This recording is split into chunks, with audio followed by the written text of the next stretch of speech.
ಪ್ರಧಾನಿ ನರೇಂದ್ರ ಮೋದಿ ಸ್ವಚ್ಛತಾ ಆಂದೋಲನಕ್ಕೆ ಕರೆ ಕೊಟ್ಟ ಹಿನ್ನೆಲೆಯಲ್ಲಿ ಉಡುಪಿ ನಾಗರಿಕ ಸಮಿತಿಯಿಂದ ಅಪೂರ್ಣ ಕಾಮಗಾರಿ ವಿರುದ್ಧ ಅಣಕು ಸ್ವಚ್ಛತೆ ಕಾರ್ಯಕ್ರಮ ನಡೆಯಿತು. ತೊಕ್ಕು ಹಿಡಿದ ಕಬ್ಬಿಣದ ಸರಳುಗಳನ್ನು ಸ್ವಚ್ಛಗೊಳಿಸಿ ಬಣ್ಣ ಬಳಿದು ಅಣಕು ಕಾರ್ಯ ಮಾಡಲಾಯಿತು.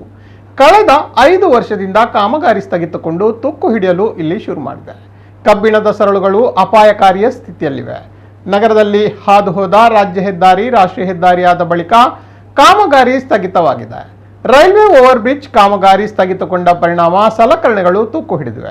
ಅಪಘಾತಕ್ಕೆ ಕಾರಣವಾಗಿರುವ ಇಂದ್ರಾಳಿ ರೈಲ್ವೆ ಸೇತುವೆ ಅಪೂರ್ಣ ಕಾಮಗಾರಿಯಿಂದ ಜನ ನಡೆದಾಡಲು ಭಯ ಪಡುವಂತಾಗಿದೆ. ಸದ್ಯ ತಾಂತ್ರಿಕ ಕಾರಣವೊಡ್ಡಿ ಕಾಮಗಾರಿ ಮುಂದೂಡಿಕೆ ಮಾಡಲಾಗಿದೆ. ಈ ಎಲ್ಲ ವಿಚಾರಗಳ ಹಿನ್ನೆಲೆಯಲ್ಲಿ ಮನವಿ ಸಲ್ಲಿಸಿ ಬೇಸತ್ತ ನಾಗರಿಕ ಸಮಿತಿಯ ಸಂಚಾಲಕರಾದ ನಿತ್ಯಾನಂದ ಒಳಕಾಡು ಅವರು ವಿಭಿನ್ನ ಅಣಕು ಕಾರ್ಯಾಚರಣೆಯನ್ನ ಮಾಡಿದ್ದಾರೆ.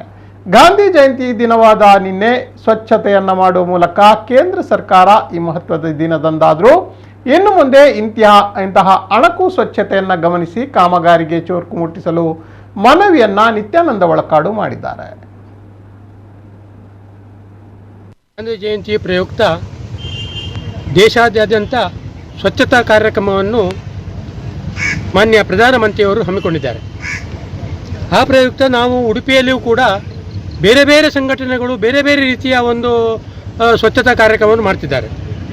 ನಾವು ಈ ಬಾರಿ ಏನು ಮಾಡಿದ್ದೇವೆ ಅಂತ ಹೇಳಿದರೆ, ಈ ಸ್ವಚ್ಛತಾ ಕಾರ್ಯಕ್ರಮವನ್ನು ನಾವು ಇಂದ್ರಾಳಿ ರೈಲ್ವೆ ಬ್ರಿಡ್ಜ್, ಈ ಇಂದ್ರಾಳಿ ರೈಲ್ವೆ ಬ್ರಿಡ್ಜಿನಲ್ಲಿ 5 ವರ್ಷದಿಂದ ನಮ್ಮ ಈ ನೆನೆಗುದಿಗೆ ಬಿದ್ದಿದ್ದು, ಅದಕ್ಕೆ ಹಾಕುವಂಥದ್ದು ಏನು ಕಬ್ಬಿಣದ ಸರಳುಗಳಿವೆ ಅದು ತುಕ್ಕು ಹಿಡಿದವಾದಂತಹ ಪರಿಸ್ಥಿತಿಯನ್ನು ಉಂಟು. ಈ ಅಧಿಕಾರಿಯವರು ಏನು ಮಾಡಿದ್ದಾರೆ ಅಂತ ಹೇಳಿದರೆ, ಜನರ ಕಣ್ಣಿಗೆ ಕಾಣುವ ಎಲ್ಲಿ ರೀತಿಯಲ್ಲಿ ಕಬ್ಬಿಣದ ಸರಳುಗಳಿವೆ ಅದಕ್ಕೆ ಒಂದು ಪೇಂಟನ್ನು ಹಾಕಿ ಹೋಗಿದ್ದಾರೆ. ಮೇಯ್ನ್ ಆಗುವಂಥ ಪಿಲ್ಲರಿಗೆ ಯಾವ ರೀತಿಯ ರಕ್ಷಣೆ ಅವರು ಕೊಡಲಿಲ್ಲ.